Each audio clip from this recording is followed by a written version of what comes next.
Welcome to the third episode of Atlantica's Fuel for Thought, a reimagined energy podcast. This is a podcast where you can learn about all things energy happening in Atlantic Canada.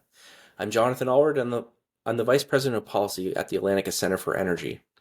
Atlantica's goals is to empower and develop the region responsibly to create a more prosperous future for Atlantic Canadians. In this episode, my guest and I will explore energy security. Our goal is to help listeners and viewers better understand some of the efforts taken to ensure energy is secure for customers across Atlantic Canada. How are local electrical utilities meeting current energy security concerns, and how will these efforts evolve as we work to decarbonize our energy systems? Before I introduce our guests, though, it's important to understand what energy security is, and it can mean different things to different people. In a general sense, energy security means having energy available when it's needed. There are several key aspects of energy security that energy companies and governments tackle daily to ensure energy is available for customers when they need it. These aspects include availability, affordability, accessibility, environmental acceptability, resilience, and diversification. Utilities deal with issues from supply chain disruptions and consumer affordability concerns to cybersecurity threats and extreme weather events. I'd encourage you all to visit atlanticaenergy.org and read Energy Security 101 to learn more about this topic. You can also find a link to this webpage in the show notes.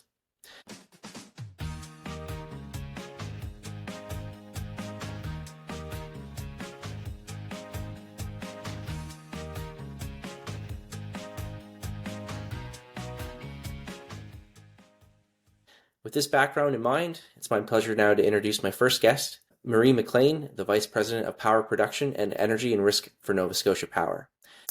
Marie grew up in Halifax and has worked in the energy sector for nearly 35 years. She's a registered professional engineer and holds bachelor's degrees in engineering and science with a major in mathematics. Nova Scotia Power provides 95% of the generation, transmission, and distribution of electrical power in Nova Scotia. Nova Scotia Power is a subsidiary of Emera and has about 550,000 residential, commercial, and industrial customers and over 2,300 employees. Welcome, Marie. Thank you very much for having me here today, Jonathan. Thanks. I'm also pleased to be joined by Angus Orford, the Vice President of Corporate Planning and Energy Supply for Maritime Electric. Angus is a native of PEI and holds bachelor's degrees in civil engineering and science with a major in physics and an MBA from Dal. He also served as Maritime Electric's VP for Customer Service and was VP of Operations with Fortis Ontario. Since 1918, Maritime Electric has delivered electricity in PEI and now serves over 89,000 customers and employs over 220 staff. The company is a subsidiary of Fortis. Welcome, Angus, and thank you both for joining. I think we should jump right into the discussion questions. Ensuring enough energy supply is available to meet customers' demand is a cornerstone of energy security, and especially being able to get that supply from reliable sources. Marie, I know that Nova Scotia Power and Nova Scotia are transitioning off coal by 2030, as required by the federal government, and is making progress towards having 80% of its electricity supply coming from renewables by 2030 as well. That's right. Where does Nova Scotia Power's electricity supply come from today, and how is this supply evolving over the next 5 years? Well, a significant amount of Nova Scotia's electricity supply is already coming from renewable resources. In fact, more than 40% of Nova Scotia Power's electricity sales are renewable. That renewable energy comes from hydro generating plants that are installed in the province, and we also have wind energy in the province. We have biomass generation, some solar energy, and we receive a significant amount of renewable energy from Muskrat Falls that we import from Newfoundland. Now, the other 60% of Nova Scotia's electricity comes primarily from our power plants in the province, and those are fueled by coal. We also have power plants that can run on natural gas, and some of those natural gas plants have the flexibility to switch to oil if natural gas pricing becomes expensive, which can occur, for example, during the winter months. And then a smaller percentage of our electricity comes from fast-acting generators that run on light fuel oil, and these are usually used for periods of peak energy demand. And then finally, we also import electricity across the tie line between Nova Scotia and New Brunswick. So that's where Nova Scotia's electricity supply comes from today. And as you say, John, Nova Scotia is in the midst of a transition off of coal by year 2030, which is mandated by the federal government. And Nova Scotia Power is also following our province's clean energy plan, which will have us reaching 80% of our electricity supply from renewable resources by year 2030. So to get that 80% renewable energy, over the next 5 years, coal generation is going to be replaced primarily by new wind and by battery storage, and by the addition of fast-acting generators powered by gas, and a conversion of a coal plant to natural gas. So, in summary, natural gas is going to remain an important resource for our region, along with the 80% renewable energy, which again will be primarily wind and imported hydro energy from Muskrat Falls. Thank you. I think that's a really important point too. Obviously interprovincial electricity ties are very important, and with each province having different natural resources, like Newfoundland and Labrador having a wealth of hydro, I think it makes perfect sense that they continue to benefit the maritime provinces as well. But for listeners of our last podcast, we talked about natural gas imports and how New Brunswick and Nova Scotia in particular are still very reliant on natural gas being imported up through the United States. So I think it's important to appreciate, with energy security in mind, where a lot of that energy comes from. Even if we could make more of it, produce more of it in the region, we're still using a lot of it coming up from the United States. Yes, that's right. And the natural gas comes to us through a single pipeline that runs from the US through Maine and then up into Nova Scotia, which is at the end of the pipeline. And gas is in the midst of an evolution in the business where we're shifting from today, which is more of a baseload usage of natural gas, to a future where natural gas will be involved with load and wind following, because wind is an intermittent resource. And as I mentioned, it's going to be key to integrating renewables into the system. So we'll need to be looking at that, how we can manage gas going forward and differently, given that we are just getting it from that one single pipeline and we're at the end of the pipeline. Yeah, I think that's a great point. Angus, can you walk us through Maritime Electric sources of electricity for the grid? And does the island generate enough electricity on its own to meet its own demand? No, not on Prince Edward Island. We do have renewable resources, so wind generation, and we purchase all the wind that the Prince Edward Island Energy Corporation, Crown Utility, produces, 92 megawatts. There is also a merchant wind farm on Prince Edward Island that produces in the order of 103 megawatts, but all that energy is exported. So really the only natural resource that we have on Prince Edward Island for generating significant amounts of energy is wind. And then we do have some rooftop solar and a couple of solar farms. That one's owned by the Prince Edward Island Energy Corporation. And it provides some energy. The remaining energy we're importing. And we have a participation agreement in Point Lepreau. And that supplies about 15% of our needs. It's an entitlement. It's not an equity position in the Point Lepreau.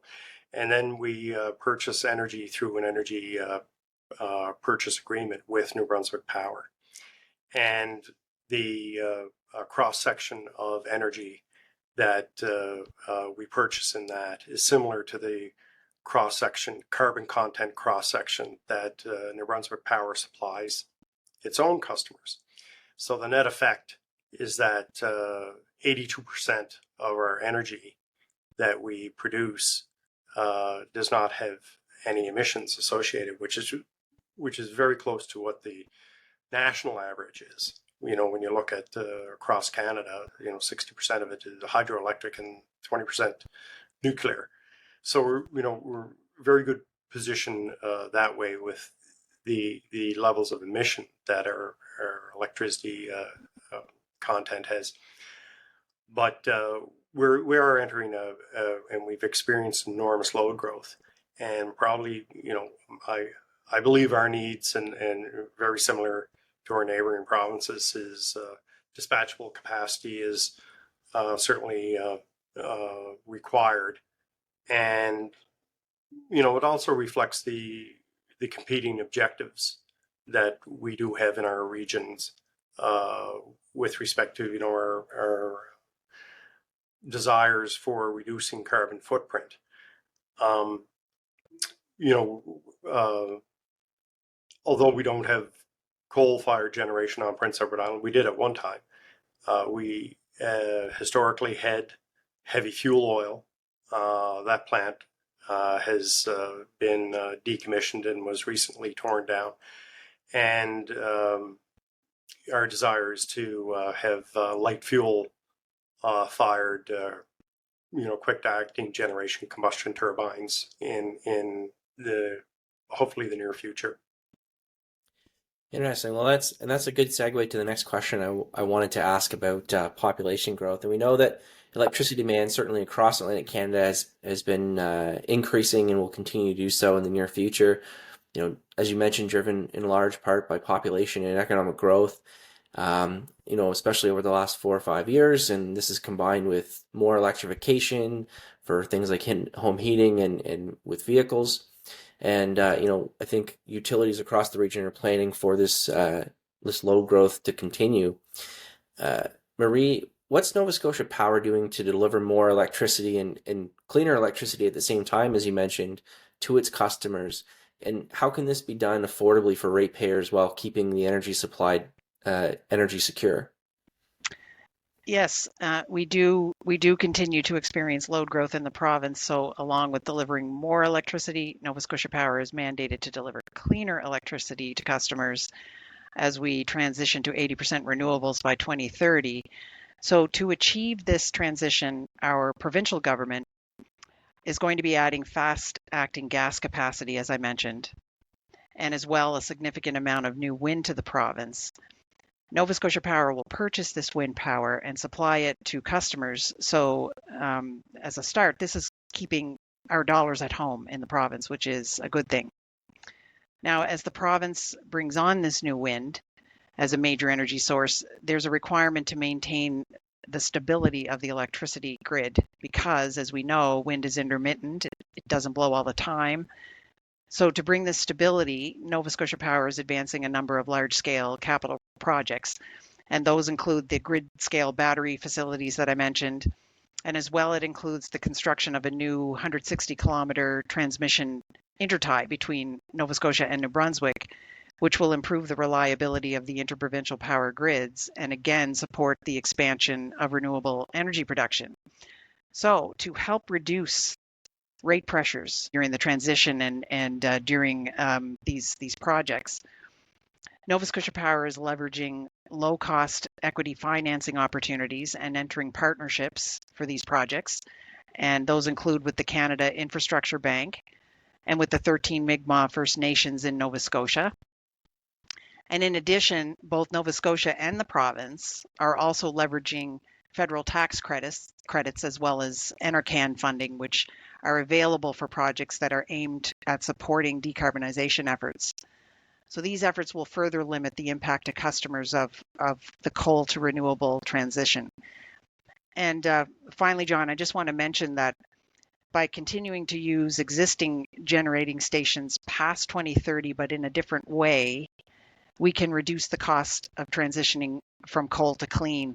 And so, for example, by our planned conversion of an existing coal plant to natural gas, and by changing the operation of another coal plant to an oil-powered peaking resource at very low capacity factors, those are ways that we can make efficient use of existing generating station and contribute to the cleaner future at lower cost.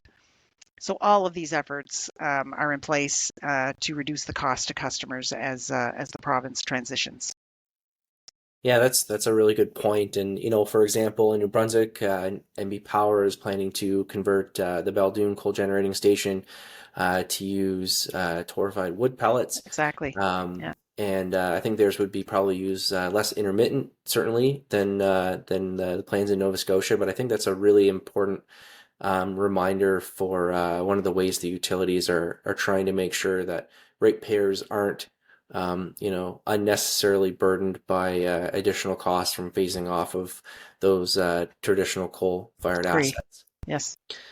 So, Angus, another aspect of energy security, certainly with affordability and reliability, is reliability in the face of storms and other potential supply disruptions. Like infrastructure.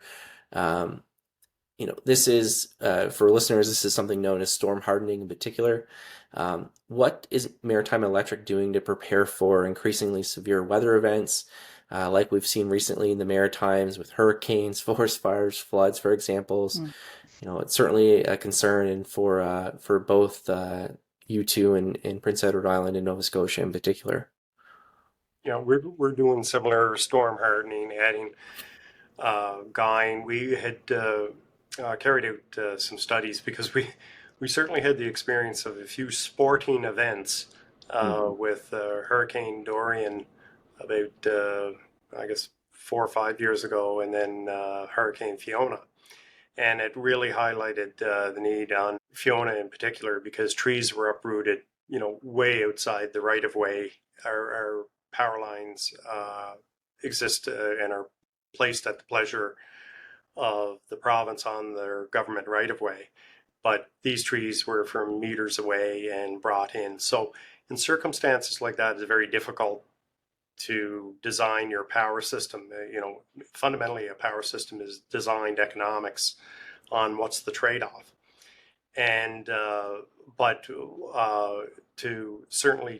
be in a much better position, we've been far more aggressive in our tree trimming and seeking the neighboring properties, private properties, cooperation on being able to ground cut trees in on private property.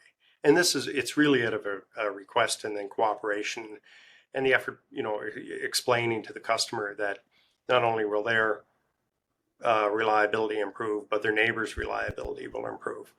So as we're trimming along roads, removing danger trees that are further in on private property with the permission of the landowner, we're gaining significant improvements. And just last weekend, we had a fairly strong windstorm, and the system's performing very, very well.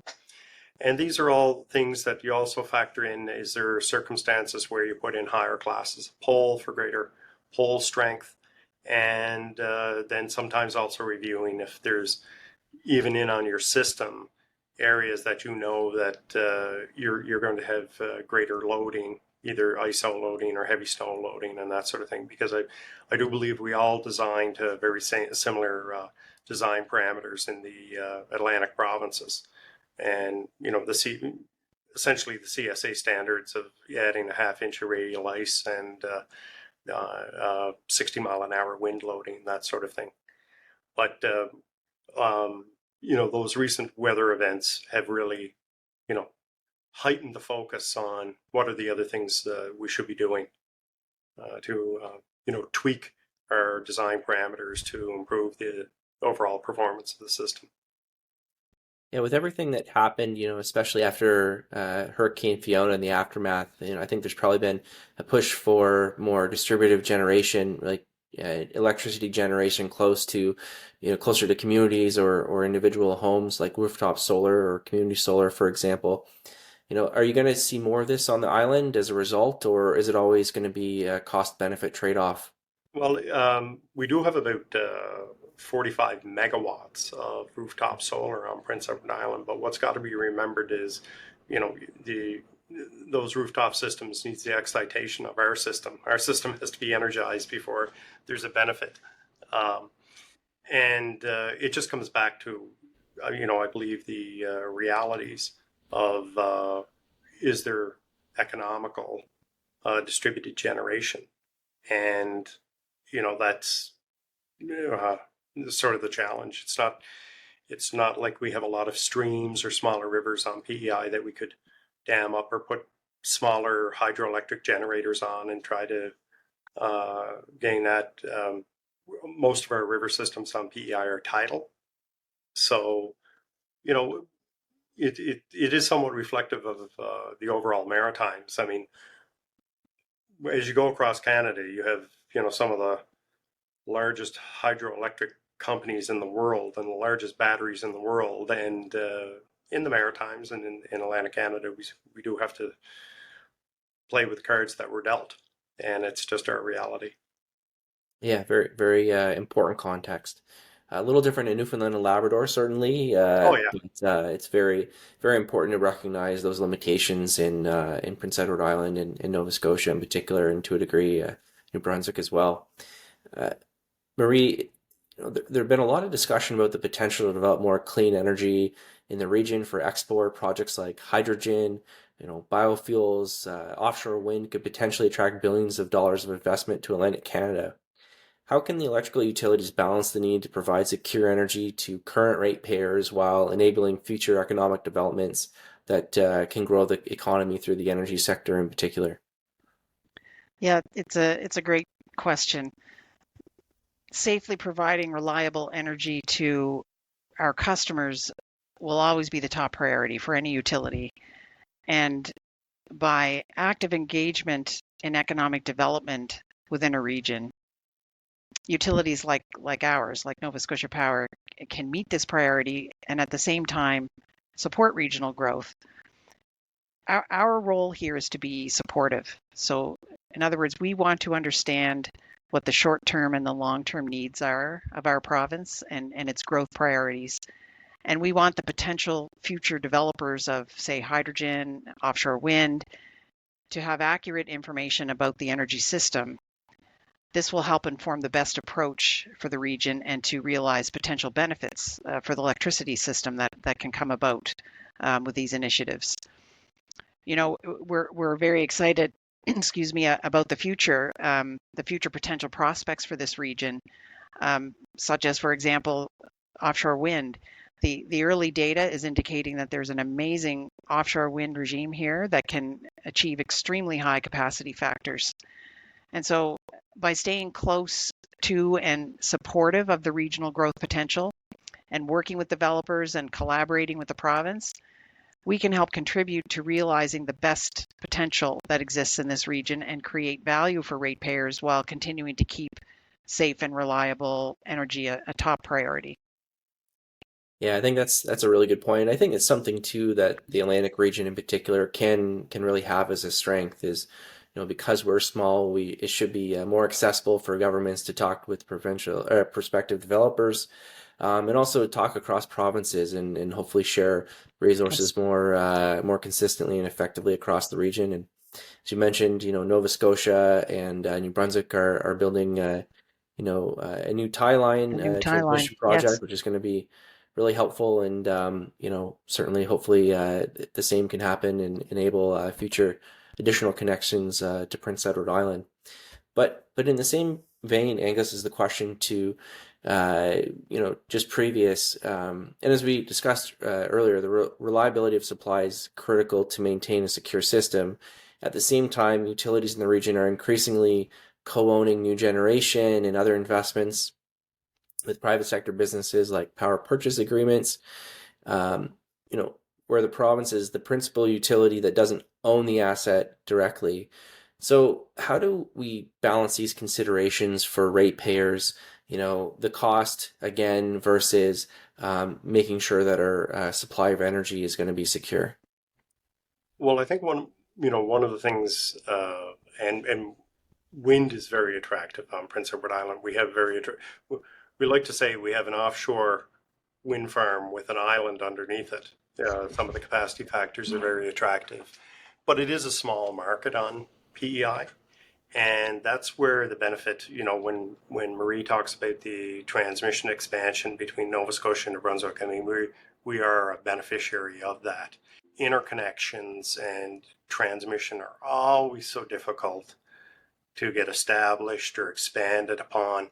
But once it's done, everybody uses it. And, it's challenges in licensing and permitting and building it.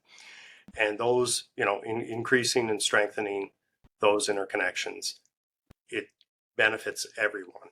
And to the similar extent, the further expansion to our neighboring provinces outside of the Maritimes.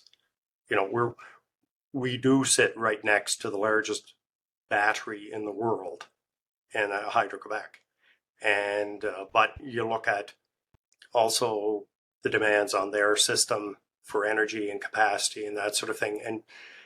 And when I see the transition, the little voice that's always in the back of my mind is saying, make it a marathon, not a sprint.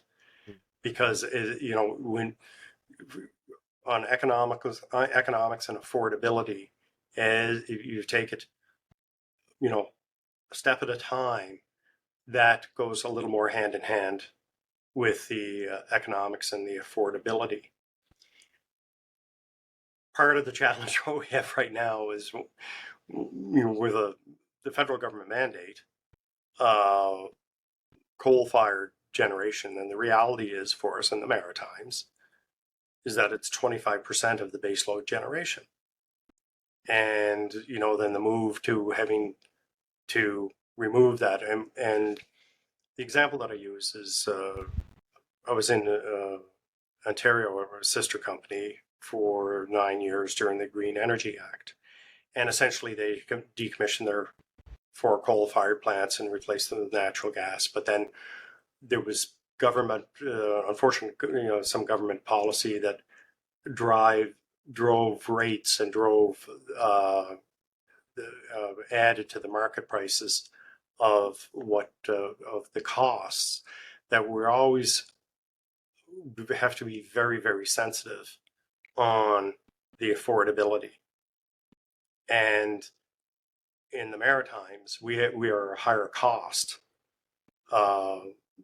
fundamentally in the marketplace. So I think we've got to be very sensitive on keeping the product affordable. And we will. I'm confident we see the same types of increases that our neighboring utilities have over the last couple of years have recently announced. It just timing of contractual obligations and that sort of thing. It's one of the things that competitive energy prices are a fundamental aspect of an economic driver. These things have to be kept in mind as government policy is being developed on moving through the transition. And also, to the extent on policies with respect to population. Our province, we all recognize we need as many new Canadians in this country as possible and increase the population. And it was fairly dramatic on Prince Edward Island. We went from a population of 145,000 to 175, 180,000, and we're probably 185,000 now, and over a 5-6 year period. So these are all things that have to be taken into consideration on the the infrastructure and being able to deliver the service and the affordability to customers. So I go back to, there's many competing objectives that we're all in it together. We all recognize the need and the transition. Marie's challenges are my challenges, are NB Power's challenges as well, because it's also a relatively small region. Yeah, no, that's very true, and I think it's a point well taken to make sure that as long as we're meeting our objectives, that we are taking this marathon, the energy transition at a reasonable pace, so we can obviously finish the race. But I think it's important to the utility planning, make sure we understand where that finish line is going to be and the route that we need to get there. And I'm really pleased to see the utilities of the provincial within each province working together more closely to make sure that these strategies can be complementary and use each other's assets and resources to the best way possible for ratepayers, to make sure the rates are reasonable, but also to make sure that the electricity grid in particular can be reliable and secure well into the future.